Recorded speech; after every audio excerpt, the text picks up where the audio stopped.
In the day's other news, the U.S. military launched a new airstrike in Somalia and said that it killed more than 100 al-Shabaab militants. U.S. Africa Command reports that it happened 125 miles northwest of Mogadishu, part of a stepped-up U.S. air campaign there.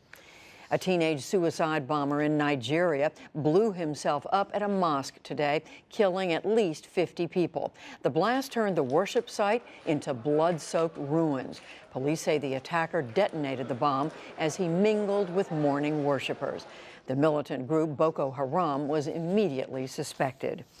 Here in the U.S., President Trump today voiced support for Roy Moore, the Republican Senate candidate in Alabama, despite numerous allegations of sexual misconduct. The president criticized Democrat Doug Jones and said, quote, "We don't need a liberal in there." And as he left for Thanksgiving in Florida, he played down claims that Moore pursued at least 6 women when they were teenagers. If you look at what is really going on, and you look at all the things that have happened over the last 48 hours, he totally denies it. He says it didn't happen. And, you know, you have to listen to him also. You're talking about, he said 40 years ago this did not happen. Meanwhile, Michigan Congressman John Conyers denied allegations of sexual misconduct made by former staff members. And PBS has cut ties with veteran journalist Charlie Rose over multiple similar accusations, while CBS fired him from its morning show. We'll have much more later in the program.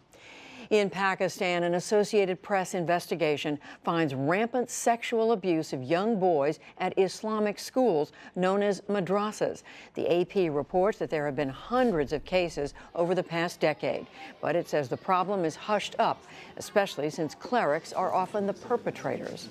Everybody is much too afraid, of talking about these things because they are afraid of the people who run these madrasas and whose power to harass people has been increasing over the years. The AP investigation found that Pakistani clerics who have abused students often pay police not to pursue cases. The Trump administration today announced new economic sanctions against North Korea. They hit North Korean shipping firms and Chinese trading companies that do business with Pyongyang. The president also spoke with Russia's President Vladimir Putin on the phone about North Korea and about Syria. Mr. Trump called it, quote, a great call. Russia has confirmed a surge in airborne radiation over the Ural Mountains. It says that levels of a radioactive isotope, ruthenium-106, spiked to hundreds of times normal levels in late September. A state-owned nuclear processing plant in the region denies that it was responsible. Russian authorities say that the radiation poses no health risks.